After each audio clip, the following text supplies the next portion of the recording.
Сәлем достар.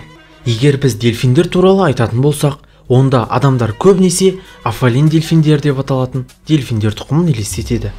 Әрине, бәрі оларды ойнағанда ұнататын және адамдарды іс жүзінде түсінетін сүйкімді жануарлар деп санайды. Ол өте сүйкімді, бірақ шын мәнінде басқаша. Бұл видеодан кейін сіз осы су сүтқоректілері туралы шындықты білесіз. Бірақ бұл сізге онша ұнамайтынына сенімдімін. Сіздермен бірге бәрі бар арнасы. Бізге жазылып, видеоны достарыңызбен бөлісуді ұмытпаңыздар. Ендеше кеттік.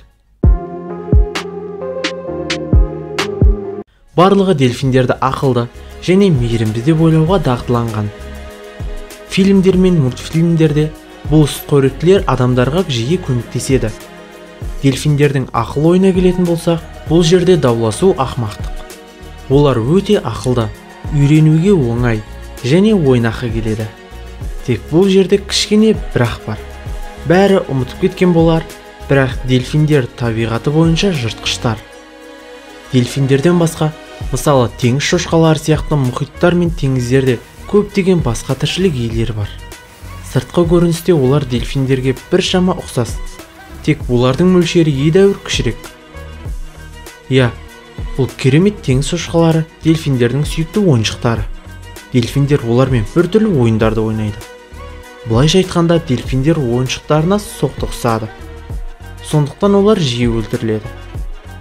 Солтүстік Шотландия жағалауында өлі табылған теңіз шошқаларының көпшілігінде дельфиндердің шабуылдарының іздері болғандығы және сол жерден өте көп табылғандығы туралы құжаттық дәлелдер бар. Ғалымдар мұндай әрекеттердің себебін түсіндірмейді. Өйткені бұл екі түр жау емес, ал дельфиндер шошқалармен қоректенбейді. Сонымен олар неге оларға шабуыл жасайды? Теория бар, бірақ ол ресми түрде расталмаған. Оның мәні келесідей. Бұрын айтылғандай, теңіз шошқалары дельфиндерге өте ұқсас, тек кішірек. Сонымен сізге дельфиндер туралы тағы бір қорқынышты факт бар. Мәселен мынада, олар өз балаларын өлтіреді. Ғалымдар бұл әрекеттерді осы сүтқоректілердің, дәлірек айтқанда, аналықтардың физиологиясымен түсіндіреді. Ол ұрпақтарын дүниеге әкелгеннен кейін, ол тағы да жаңа жүктілікке дайын. Сонымен зерттеулер көрсеткендей, күшіктерді өлтіру арқылы ер адамдар қайтадан ұрпақ алғысы келеді. Бұл өте жабайы естіледі. Соның ішінде дельфиндер теңіз шошқаларын ұрпақтарымен шатастырып, оларға шабуыл жасайды деген пікір бар. 2002 жылы зерттеу жарияланды. Онда 5 жыл бұрын Вирджиния жағажайында көптеген өлі жас дельфиндер лақтырылды. Олардың денелерінде көптеген сынықтар, сондай-ақ ересектердің жақ іздерімен сәйкес келетін шағулар бар.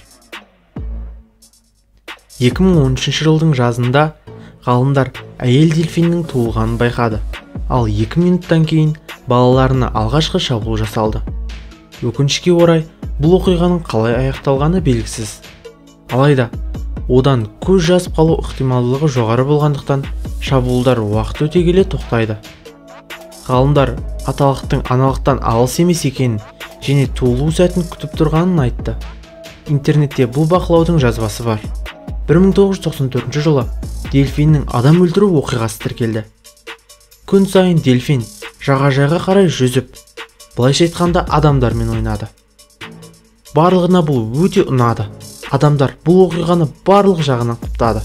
Екеуі ойындарда таяқшаны бүгіп, шабуылға ұшырағанға дейін, нәтижесінде біреуінің қабырғалары сынған, ал екіншісі қайтыс болды.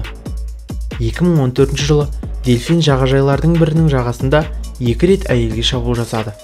Шабуылдың нәтижесі қабырғаның сынуы, омыртқалардың бірнеше сынуы және ішкі ағзалардың көгеруі болды. Бірақ әйел дельфинге зұлымдық жасамайды. Өйткені оның айтуынша, бұл ең алдымен жыртқыш екенін түсінеді. Айтқанымыздай, бұл шабуылдың бейнелері ғаламторға шыққан. Жалпы біз дельфиндерді жақсы жануарлар ретінде қабылдаймыз. Сондықтан олардан тістеуді немесе соққыларды күтпейміз. Бірақ осы видеодағы деректерден кейін мен осы сүтқоректілерге деген көзқарасымды өзгерттім.